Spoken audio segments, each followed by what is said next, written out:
Utopien sind etwas, was zum menschlichen Leben dazugehört. Das ist eine alte philosophische Erkenntnis. Aber wie oft passiert es, dass man sich vorstellt, was möchte man mal in 5 Jahren machen, was möchte man in 10 Jahren machen?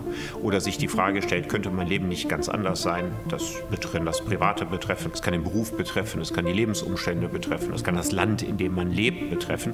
Also utopisches Denken gehört untrennbar zum Menschen und es ist keine Domäne ausgewählter Denker. Krisenhafte Zeiten sind immer auch die Zeiten, wo wir in der Transformationsforschung von Rekonfigurationen sprechen. Also Veränderungen möglich werden, die man vorher für unmöglich gehalten hat. Ganz andere Dinge besprechbar werden, ohne dass man gleich einen Utopistenstempel verpasst bekommt.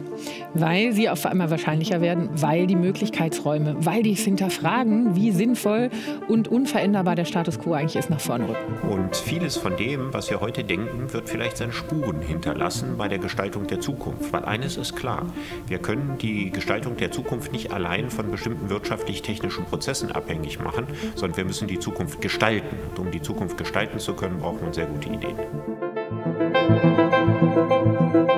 In den Zeiten, wo alle das Gefühl haben, im Sofortismus so ein bisschen drin zu stecken und heute wissen wir nicht genau, was morgen möglich ist, lohnt es sich trotzdem immer mal den Blick ganz groß zu machen. Und auch von dem, was ist, zu dem, was sein könnte oder sein sollte, also auch den normativen Fragen eben zu gehen. Ich erhoffe mir vom Utopiesommer, dass möglichst viele Menschen inspiriert zurückbleiben, dass sie sich vielleicht ein Leben lang an diesen Utopiesommer erinnern, als etwas ganz Besonderes, als einen Frühling ihrer Hoffnung.